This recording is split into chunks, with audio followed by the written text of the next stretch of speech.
जय श्री राम।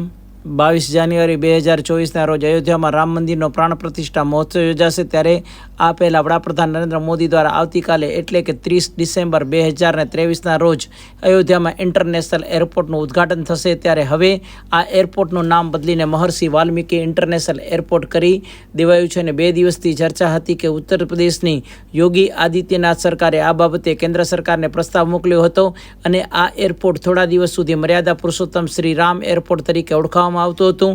આ એરપોર્ટના ઉદ્ઘાટનના 48 કલાક પહેલાં જ જિલ્લા વહીવટી તંત્ર પાસે નામ પરિવર્તનનું નોટિફિકેશન આવ્યું। તેથી આ એરપોર્ટનું નામ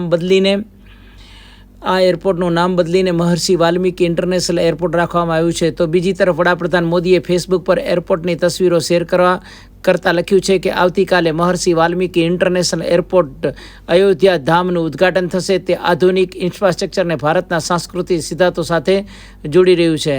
તો આવી રીતે આ આખું એરપોર્ટ પહેલાં રેલવે સ્ટેશનનું નામ બદલાયું હતું। રેલવે સ્ટેશનનું નામ બદલવા માટે બુધવારે આદેશ જાહેર કર્યા હતા અને ત્યારબાદ અયોધ્યા જંકશનનું નામ અયોધ્યા ધામ જંકશન કરાયું છે। ગત દિવસોમાં અયોધ્યા જંકશનનું નિરીક્ષણ કરતા સ્ટેશનનું નામ બદલવાની મુખ્યમંત્રી યોગીએ ઈચ્છા વ્યક્ત કરી હતી અને ત્યારબાદ હવે આ નિર્ણય લેવાયો છે। રામલાલાની પ્રાણ પ્રતિષ્ઠા માટે 84 સેકન્ડનું શુભ મુહૂર્ત નિર્ધારિત કરાયું છે અને અયોધ્યામાં 22 જાન્યુઆરીએ નવનિર્મિત રામ મંદિરમાં રામલાલાને પ્રાણ પ્રતિષ્ઠા કાર્યક્રમ માટે 84 સેકન્ડનું નાનું મુહૂર્ત કઢાયું છે, જેમાં મંદિરના ગર્ભગૃહમાં રામલાલાની પ્રાણ પ્રતિષ્ઠા કરાશે। કાશીના જ્યોતિષાચાર્ય પંડિત ગણેશ્વર શાસ્ત્રી દ્રવિડે આ મુહૂર્ત કાઢ્યું છે અને પ્રાણ પ્રતિષ્ઠાનું શુભ મુહૂર્ત બપોરે 12 કલાક 29 મિનિટ 8 સેકન્ડે શરૂ થઈ 12 કલાક 30 મિનિટ 32 સેકન્ડ સુધી રહેશે અને પ્રાણ પ્રતિષ્ઠા દરમિયાન પૂજા અર્ચના પૂરી કરાશે અને રામલલાની પ્રાણ પ્રતિષ્ઠા દરમિયાન ગર્ભગૃહમાં 5 લોકો ઉપસ્થિત રહેશે, જેમાં વડાપ્રધાન નરેન્દ્ર મોદી, ઉત્તર પ્રદેશના રાજ્યપાલ આનંદીબેન પટેલ, RSS પ્રમુખ મોહન ભાગવત, મુખ્યમંત્રી યોગી આદિત્યનાથ અને રામ મંદિરની મુખ્ય પૂજારી આચાર્ય સત્યેન્દ્ર દાસ ઉપસ્થિત રહેશે।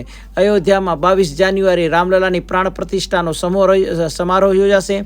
જોકે મકર સંક્રાંતિ બાદ 15 જાન્યુઆરીથી ધાર્મિક વિધિઓ શરૂ થઈ જશે અને ખરમાસ પૂર્ણ થયા બાદ મંદિરમાં પૂજા અર્ચના અને ધાર્મિક વિધિઓની શરૂઆત થશે અને 15 જાન્યુઆરીએ રામલલાની બાળ સ્વરૂપની મૂર્તિને ગર્ભગૃહમાં સ્થાપિત કરાશે। અયોધ્યામાં 3 સ્થળો પર આવી મૂર્તિઓ સ્થાપિત કરાશે અને આ 3 મૂર્તિઓમાંથી એક મૂર્તિની પસંદગી પણ કરાઈ છે અને 16 જાન્યુઆરીએ મૂર્તિઓની ધાર્મિક વિધિઓ શરૂ થશે અને આ કાર્યક્રમને પ્રાણ પ્રતિષ્ઠા પહેલાં યોજાનાર પ્રથમ કાર્યક્રમ માનવામાં આવી રહ્યો છે। 17 જાન્યુઆરીએ રામલલાના નગર ચર્ચાએ નીકળશે, ત્યારબાદ પ્રાણ પ્રતિષ્ઠાની વિધિ શરૂ થશે ને